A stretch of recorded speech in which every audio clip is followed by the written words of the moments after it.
Hello friends, मैं अमित आपका स्वागत करता हूं आपके अपने चैनल ज्ञान कैफ़े में।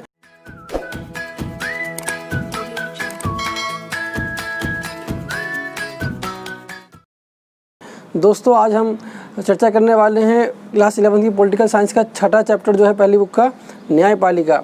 जब भी ये शब्द हमारे दिमाग में आता है कि न्यायपालिका यानी जुडिशरी, तो दिमाग में कोर्ट, एक आदि मूर्ति आपको जो दिखती है न्यायालय के अंदर, वो सब वकील, जज, ये सब सामने आते हैं।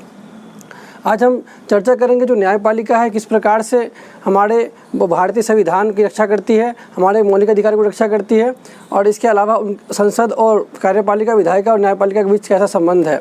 जब भी हम न्यायपालिका वर्ड सुनते हैं तो हमें ऐसा लगता है कि न्यायपालिका एक ऐसी संस्था है जो दो व्यक्तियों के बीच का जो विवाद होता है, या व्यक्ति और समाज का, या समाज या सरकार का जो विवाद होता है, कोई भी विवाद जो होता है वो उसको सुलझाता है। अब बात हम करने वाले कि हमें स्वतंत्र न्यायपालिका क्यों चाहिए।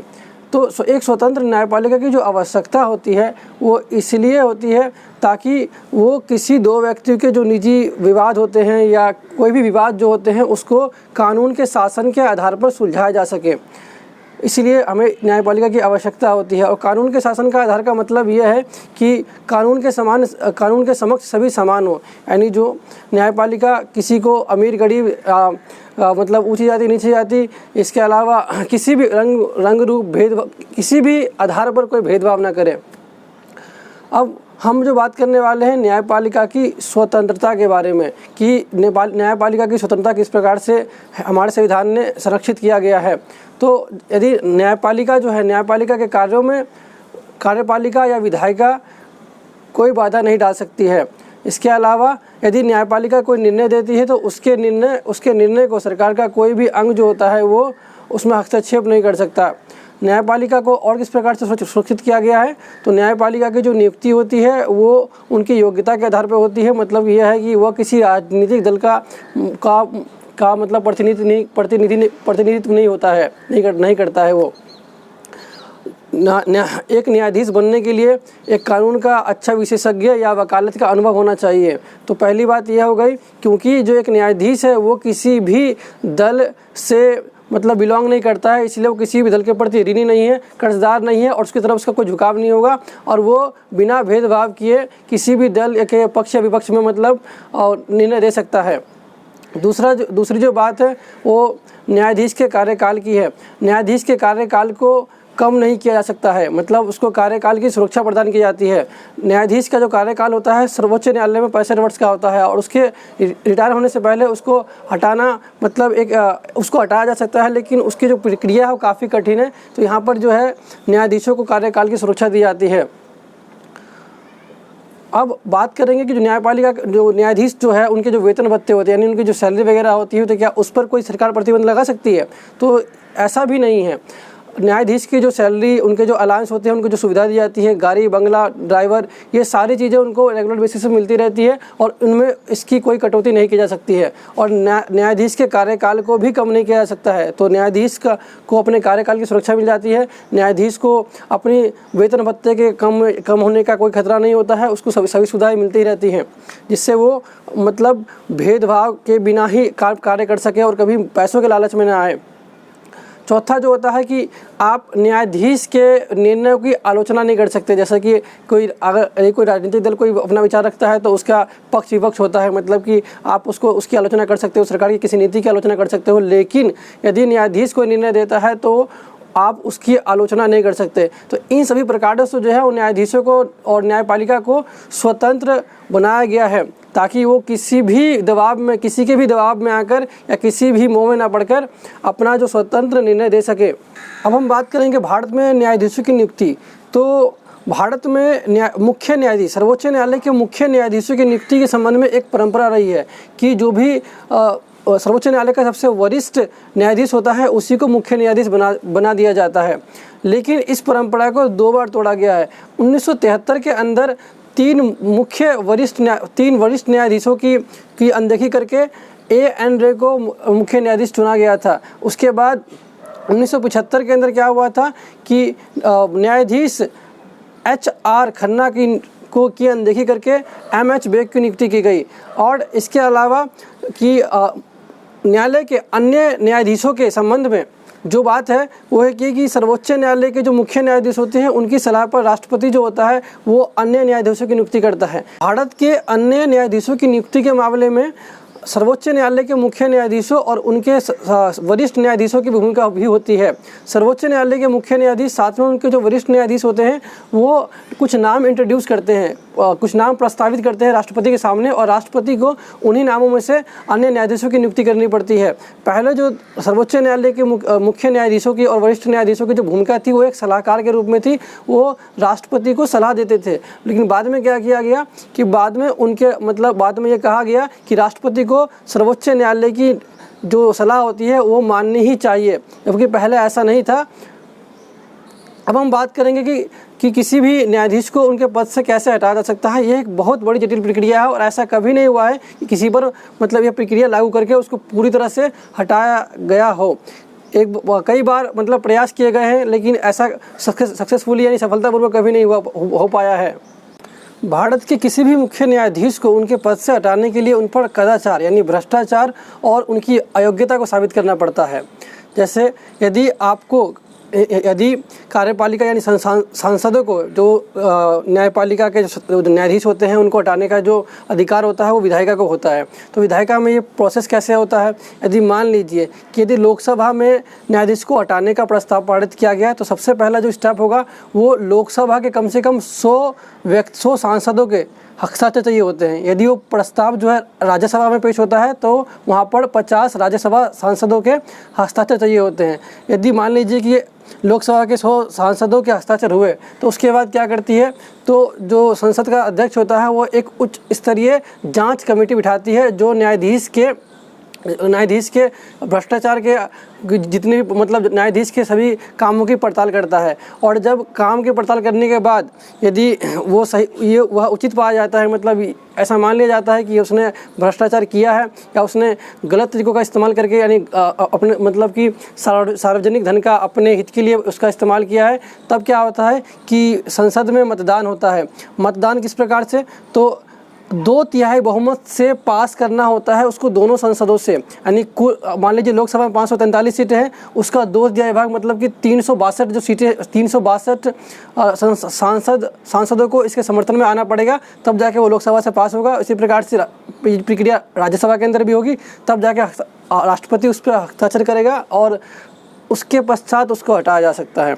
तो काफ़ी जटिल प्रक्रिया है, क्योंकि ऐसा देखा नहीं गया है कि 2/3 भाग सांसदों ने कभी ऐसा वोट किया हो। लेकिन अब बात करेंगे हम कि ऐसा कभी भारत में हुआ है, तो ऐसा एक बार देखने को मिला है। 1991 के अंदर क्या हुआ था कि वी रामास्वामी जो थे उन पर यह आरोप लगाया गया था कि जब वो पंजाब और हरियाणा के मुख्य न्यायाधीश थे तो उस वक्त उन्होंने सार्वजनिक धन का अपने निजी स्वार्थ की पूर्ति के लिए इस्तेमाल किया है। उन पर अनेक आरोप लगे थे। तो 1991 में इसको ये प्रस्ताव जो इंट्रोड्यूस किया गया संसद के समक्ष, तो वो संसद ने क्या किया कि एक जांच कमेटी बिठाई। जांच कमेटी के लगभग 1.5 साल के बाद रिपोर्ट आई और ये पाया गया कि जो वी रामास्वामी थे उन्होंने सार्वजनिक धन का गलत इस्तेमाल किया है। उन्होंने कि जो जनता के लिए धन होता है और उसका जो है अपने लिए इस्तेमाल कर लिया है। ये जो भ्रष्टाचार का आरोप था उन पर साबित हो गया। अब क्या हुआ कि उसके बाद क्या हुआ, मतदान की ज़रूरत होती है। तो मतदान के प्रोसेस में क्या हुआ कि कांग्रेस ने मतदान में भाग ही नहीं लिया। और जब कांग्रेस ने मतदान में भाग नहीं लिया तो उन पर 2/3 जितने उपस्थित थे उसका तो 2/3 मिल गया था संसद में, लेकिन कांग्रेस ने मतदान में भाग नहीं लिया, तो इसलिए कुल सीटों का 2/3 भाग से पास ही नहीं हो पाया वो। और यहीं पर जो है वो उनको हटाने की जो प्रक्रिया थी वह समाप्त हो गई। तो आपने देखा कि कितनी जटिल प्रक्रिया थी कि एक न्यायाधीश पर इस आरोप के साबित हो जाने के बाद भी जांच रिपोर्ट के आधार पर ये पाया गया था कि वह भ्रष्टाचार का आरोपी है, उसके बाद भी उसको नहीं हटाया जा सका। तो इस प्रकार से हमारा जो न्यायाधीश का जो पद है वो सुरक्षित किया जाता है। अब हम बात करेंगे न्यायपालिका की संरचना के बारे में। तो भारतीय संविधान एकीकृत न्याय व्यवस्था की स्थापना करता है। इसका मतलब ये है कि अन्य संघीय देशों की तरह भारत के अंदर अलग से प्रांतीय स्तर पर कोई सरकार नहीं है, प्रांतीय स्तर पर कोई न्यायालय नहीं है।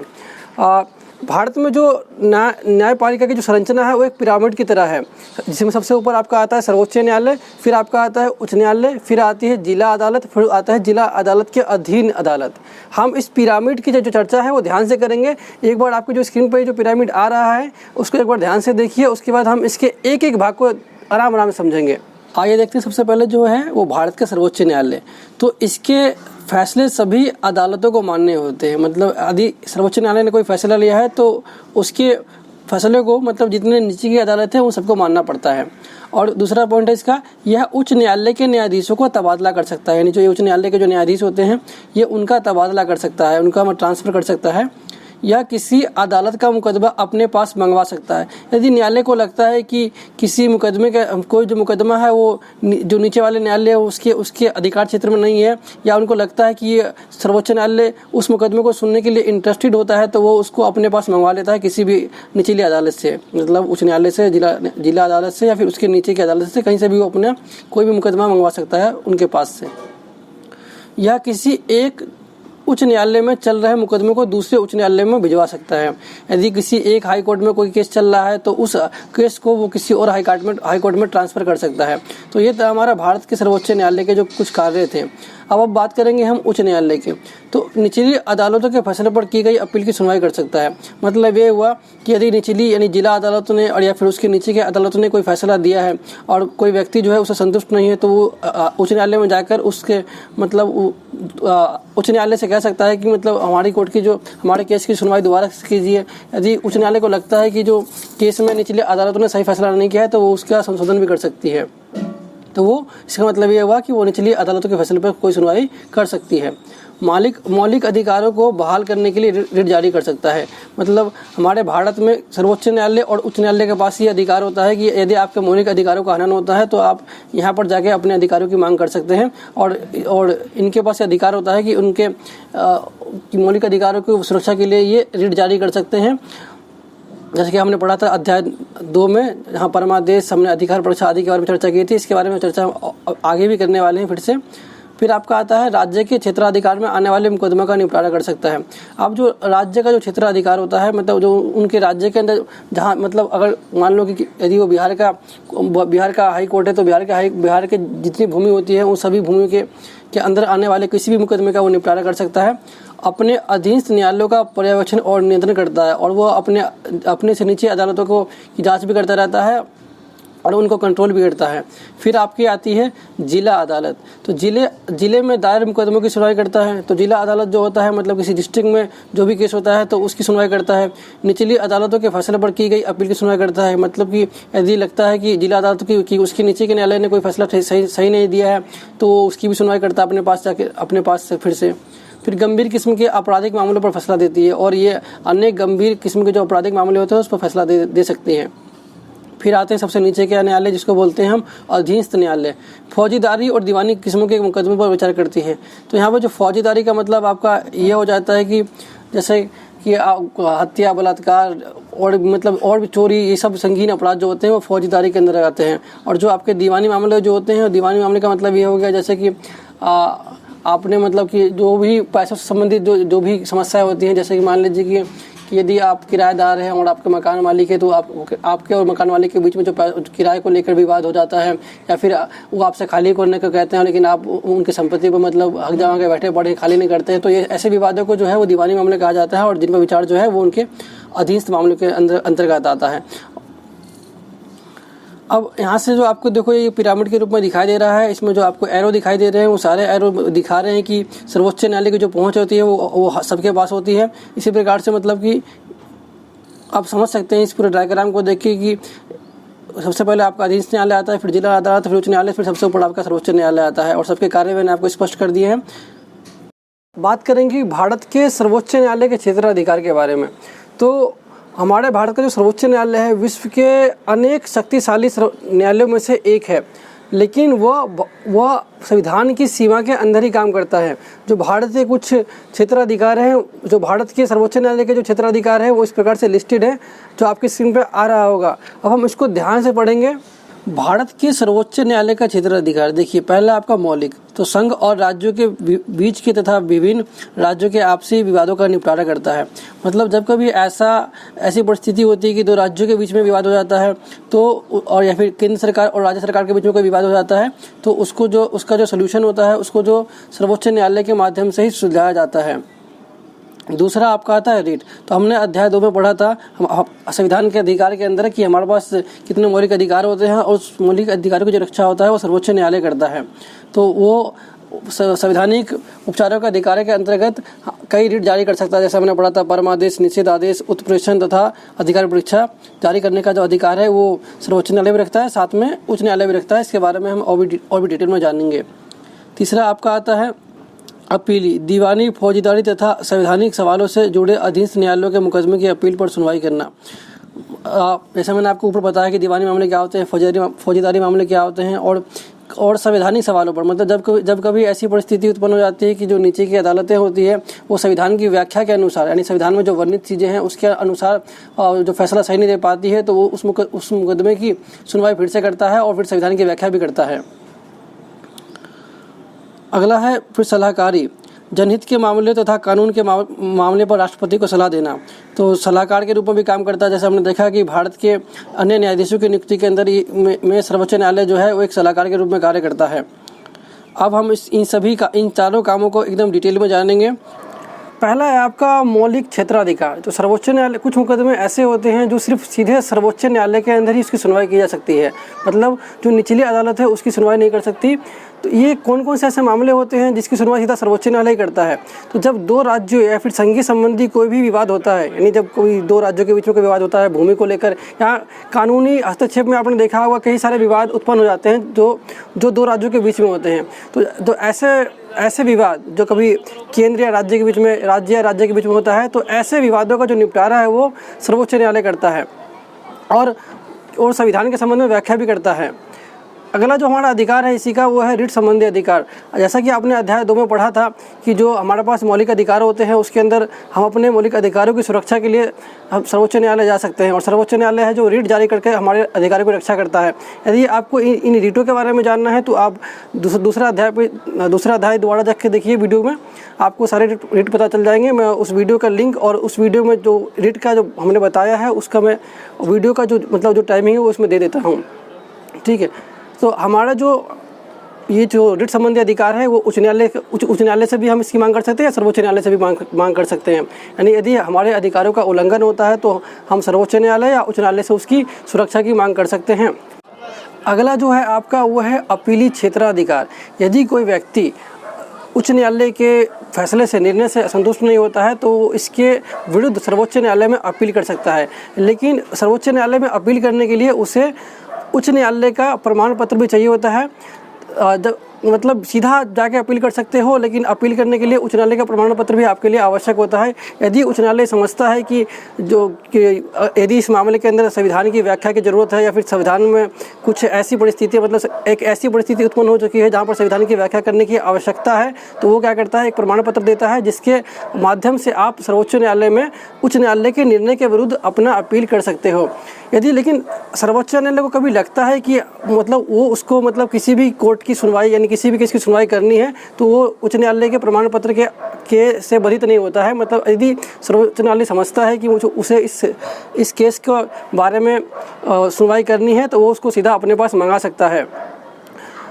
यदि कोई भी निचली अदालत जो होती है किसी को फौजदारी कानून के मामले में फांसी की सज़ा देती है, मतलब फौजदारी कानून का मतलब हो गया जैसे कि हत्या हो गया, मर्डर हो गया या फिर बलात्कार, कोई भी एक ऐसा मुकदमा जिसके अंदर किसी ने शारीरिक क्षति पहुंचाई हो किसी को, और उस मामले में कोई भी नीचे का न्यायालय, चाहे उच्च न्यायालय हो चाहे उसके नीचे का न्यायालय, किसी को फांसी की सज़ा देता है तो वो उसको के विरुद्ध भी सर्वोच्च न्यायालय में अपील कर सकता है।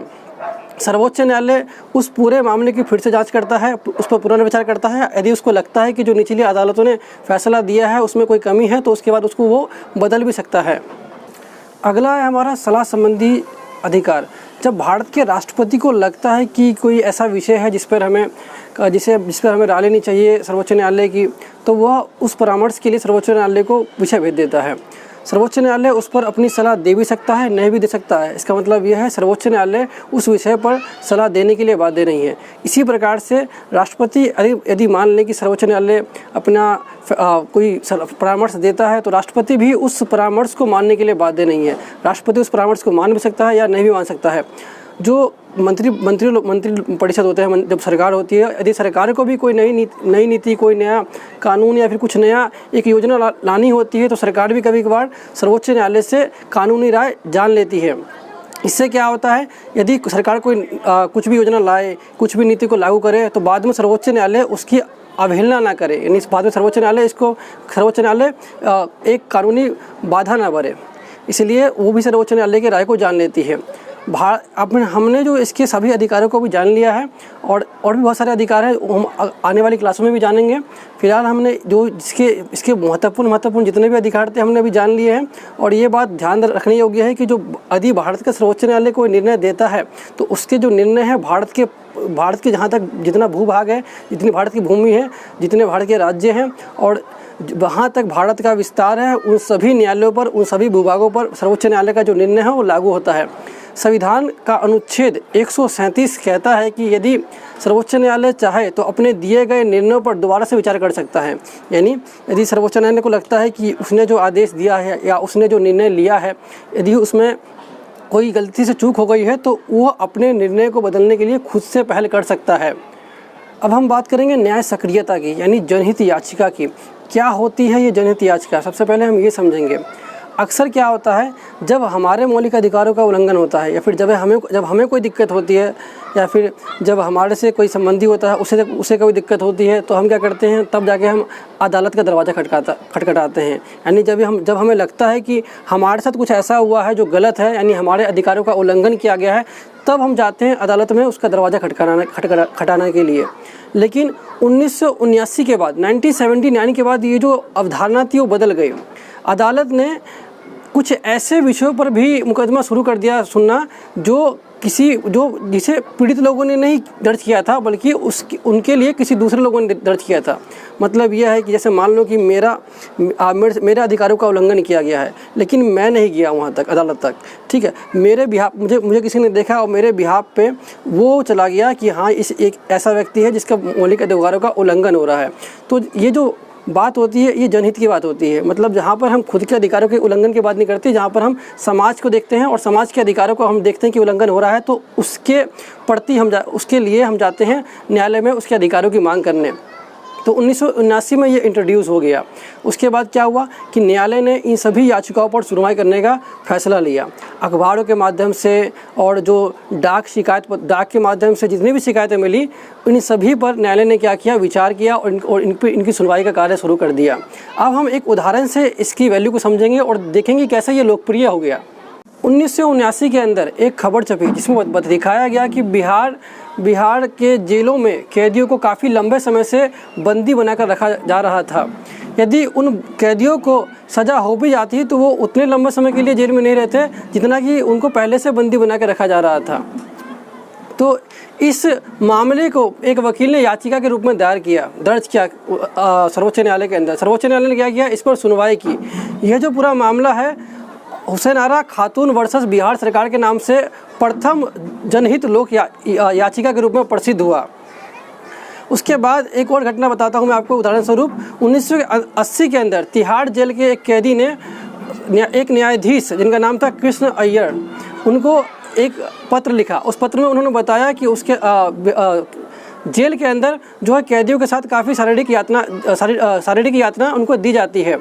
और इसी याचिका को क्या किया न्यायालय ने, इसी पत्र को उन्होंने एक याचिका के रूप में दर्ज कर दिया और उसके बाद फिर उस पर सुनवाई की गई। यह जो याचिका थी वो आपका सुनील बत्रा बनाम दिल्ली प्रशासन के 1980 के रूप में काफ़ी प्रसिद्ध हुआ। जनहित याचिकाओं के माध्यम से सर्वोच्च न्यायालय ने अपने अधिकार का दायरा बढ़ा दिया। शुद्ध हवा, पानी और जीवन का अधिकार सामाजिक अधिकार के रूप में सामने आया। न्यायालय का मानना था कि समाज के सदस्य के रूप में व्यक्ति को अपने अधिकारों के उल्लंघन पर न्यायालय में गुहार लगाने, इंसाफ की गुहार लगाने का पूरा अधिकार है। इसके अलावा 1980 के बाद जनहित याचिकाओं के द्वारा न्यायालय ने उन मामलों की भी जांच पर जोर दिया, विशेष रुचि दिखाई जहां पर समाज के कुछ वर्गों के लोग आसानी से अदालत की शरण नहीं ले सकते थे, और इस उद्देश्य की पूर्ति के लिए और जन सेवा की भावना से भरे हुए व्यक्तियों, नागरिकों, सामाजिक संगठनों और वकीलों को ज़रूरतमंदों और गरीबों की तरफ से याचिका दायर करने की इजाज़त दे दी। ये जो न्याय सक्रियता यानी जो जनहित याचिका है, ये अब लोकतांत्रिक न्याय का एक आधार बन चुका था। और इसके अलावा जो चुनाव को निष्पक्ष और स्वतंत्र बनाने के लिए ये प्रावधान भी लाया गया। चुनाव में खड़े होने वाले प्रत्याशियों को कहा गया कि वह अपनी आय, संपत्ति और अपनी शैक्षिक योग्यता यानी एजुकेशन, जो उनकी एबिलिटीज़ है, उन सबको शपथ पत्र के रूप में जनता के सामने रखें, ताकि जनता जो है सही जानकारी के माध्यम से अपने सही प्रतिनिधि का चुनाव कर सके। जनहित याचिकाओं की बढ़ती हुई संख्या भी एक नकारात्मक पहलू के रूप में सामने आई सर्वोच्च न्यायालय के सामने।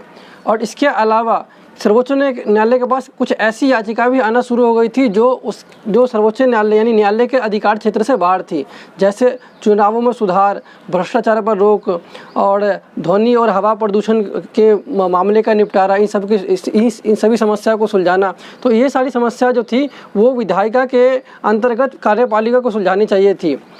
और ऐसे मामलों से क्या हो गया कि तीनों मतलब कार्यपालिका, विधायिका और न्यायपालिका के बीच का जो शक्तियों का बंटवारा था, जो उनके कार्यों का विभाजन था, वो थोड़ा धुंधला दिखाने लग गया। धुंधला मतलब दिखने सा लग गया। मतलब इनके बीच का जो अंतर था वो धीरे धीरे अस्पष्ट हो रहा था। और लोकतांत्रिक शासन का आधार यह है कि सभी जो है अपनी शक्तियों के सीमा में रहकर कार्य करें। और वो इसलिए ज़रूरी है कि ये जो तीनों बॉडीज़ थी यानी ये जो कार्यपालिका, विधायिका और न्यायपालिका अपने एक दूसरे की शक्तियों का सम्मान करें। अब हम आपको एक केस बताएंगे जिसमें आपको एक काल्पनिक न्यायाधीश के रूप में आपको भूमिका निभानी होगी। मान लीजिए कि आप कुछ समय के लिए एक न्यायाधीश हैं। आपके पास व्यक्तियों का एक समूह आता है जो कहता है कि वह नगर पालिका को एक आदेश दे जिससे कि वहाँ की झुग्गी झोपड़ी को हटाया जा सके और वहाँ पर जो है वो शहर को सुंदर बनाया जा सके, जिससे क्या हो कि जो पूंजी के निवेशक हैं यानी वहाँ पर अच्छी फैक्ट्रियाँ लगाया जा सके। और उन्होंने कहा कि ये सब करना जो है वो जनहित में होगा। दूसरी तरफ जो झुग्गी झोपड़ी में रहने वाले लोग थे वो भी आपके पास आए। उन्होंने कहा कि अगर आप ऐसा करते हैं तो ये तो हमारे जीवन के अधिकार का उल्लंघन होगा, जो कि हमारे मौलिक अधिकार में निहित है। अब आपको डिसीजन देना है कि क्या करना चाहिए। आप अपने निर्णय को, अपने डिसीजन को हमारे कमेंट बॉक्स में ज़रूर लिखें। अब हम बात करेंगे न्यायपालिका और अधिकार के बारे में। जैसा कि हमने अध्याय 2 में पढ़ा ही था कि जो सर्वोच्च न्यायालय है वो मौलिक अधिकारों की रक्षा के लिए अनेक रिट जारी कर सकता है। जैसे मैंने पढ़ा था परमादेश, निषेध आदेश, अधिकार परीक्षा आदि। इसके अलावा मतलब इस रिट को जारी करने का जो वर्णन है वो हमने पढ़ा था कि अनुच्छेद 32 में दिया गया है। हम अपने मौलिक अधिकारों की सुरक्षा की मांग उच्च न्यायालय से भी कर सकते हैं, और इसका जो वर्णन है आपको दिया गया है अनुच्छेद 226 में दिया गया है। जो दूसरा अधिकार जो है वो ये है कि यदि न्यायालय को लगता है कि कोई जो कानून है वो सही नहीं है तो वो उसको गैर संवैधानिक घोषित करके यानी उसको गैर कानूनी घोषित करके उसको लागू होने से रोक सकता है। तो इस प्रकार जो है हमारा सर्वोच्च न्यायालय जो न्यायालय है वो संविधान की व्याख्या करता है और हमारे मौलिक अधिकारों की रक्षा करता है। जो दूसरा अधिकार था यानी किसी कानून को गैर संवैधानिक घोषित करके उसको लागू होने से रोकना, इसको न्याय पुनरावलोकन कहते हैं। इसका मतलब यह है कि यदि किसी कानून से हमारे मौलिक अधिकारों का उल्लंघन होता है तो उस कानून को न्यायालय लागू होने से रोक सकता है। इसके अलावा दूसरा केस में हमने जब पढ़ा था कि जब हमने संविधान के मौलिक क्षेत्राधिकार पढ़े थे, जहां पर संघ और राज्यों के बीच कोई विवाद होता है जो संविधान के मौलिक क्षेत्राधिकारी के अंतर्गत आता है, तो हम वहां पर भी देखा था कि जो न्यायालय जो है वो अपने न्याय पुनरावलोकन की शक्ति का इस्तेमाल कर सकता है।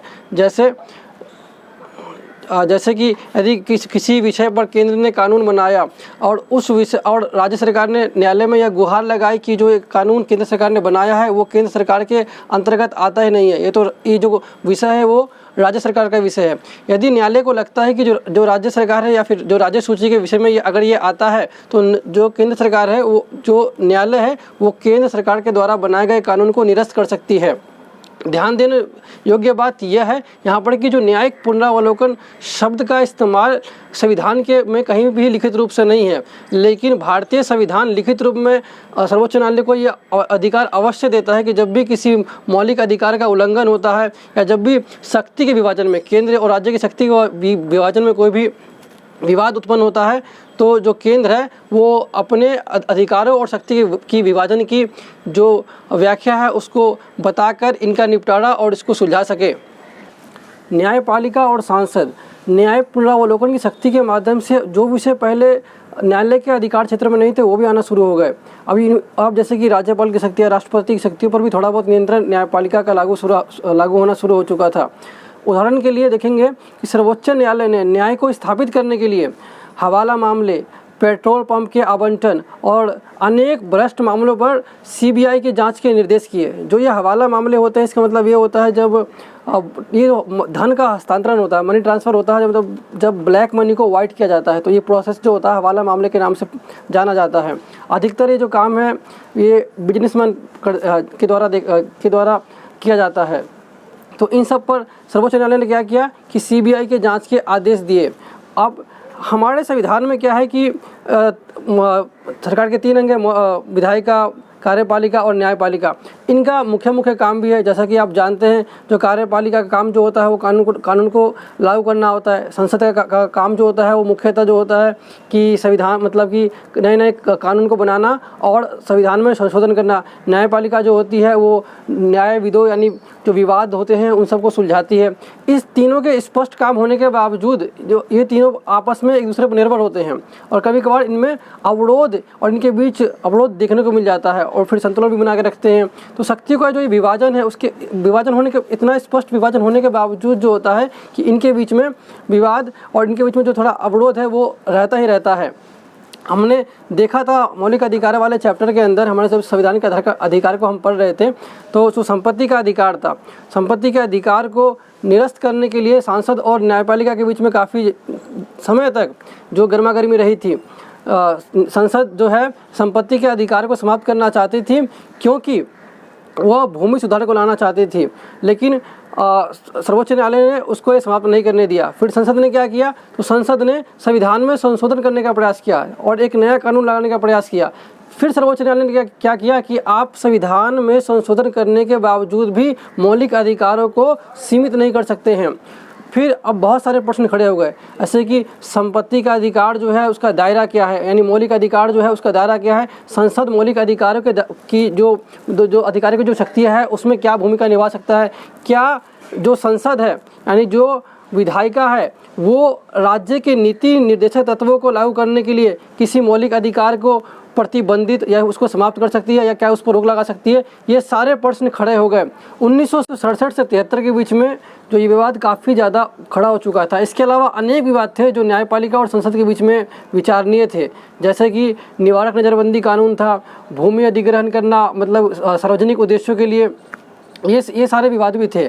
1973 के अंदर एक फैसला आता है, एक निर्णय आता है सर्वोच्च न्यायालय का कि संसद जो है संविधान के मूल ढांचे में किसी प्रकार से कोई परिवर्तन नहीं कर सकती है। इसके अलावा मूल ढांचे में उन्होंने संपत्ति के अधिकार को नहीं रखा। इसका मतलब ये था कि संपत्ति के अधिकार में संसद परिवर्तन कर सकती थी, लेकिन संविधान का मूल ढांचा क्या है, मूल ढांचे में किस किस विषय को रखना है, ये सारे काम सर्वोच्च न्यायालय के थे। इसके अलावा देखो इतनी स्पष्ट विभाजन के बावजूद कुछ विषय ऐसे होते हैं जिनको लेकर अभी भी जो है सर्वोच्च जो न्यायालय विधायिका और कार्यपालिका के बीच में विवाद बने ही रहते हैं। तो इस चैप्टर में हमने न्यायपालिका के पूरे एक संरचना के रूप में हमने समझा है कि न्यायपालिका क्या होती है, न्यायपालिका की शक्तियाँ क्या है, न्यायपालिका कहाँ तक सीमित है और न्यायपालिका का जो संसद के प्रति किस प्रकार से संबंधित रहती है वो। अब जैसे कि हम न्यायपालिका के बारे में पढ़ रहे हैं तो हमको मालूम होना चाहिए कि सर्वोच्च न्यायालय में वर्तमान में कितने न्यायाधीश हैं। तो फिलहाल जो है सर्वोच्च न्यायालय में वर्तमान में कुल 32 न्यायाधीश है, और जो हमारे भारत के मुख्य न्यायाधीश है वो है शरद अरविंद बोबडे। यह जो है भारत के 47वें मुख्य न्यायाधीश है। और सर्वोच्च न्यायालय के अंदर संविधान के अनुसार कुल 34 से अधिक न्यायाधीश नहीं हो सकते हैं। और सर्वोच्च न्यायालय के न्यायाधीश की जो रिटायरमेंट का जो एज होता है वो 65 ईयर्स है, जबकि ये जो रिटायरमेंट का जो एज होता है वो उच्च न्यायालय के लिए 62 ईयर्स है। आशा है ये चैप्टर आपको समझ में आया होगा। इसी के साथ हम आपसे मिलते हैं अगले चैप्टर में। यदि आपको वीडियो से अच्छा समझ में आया हुआ है तो आप इसको लाइक कीजिए, सब्सक्राइब कीजिए और अपने दोस्तों के साथ शेयर कीजिए।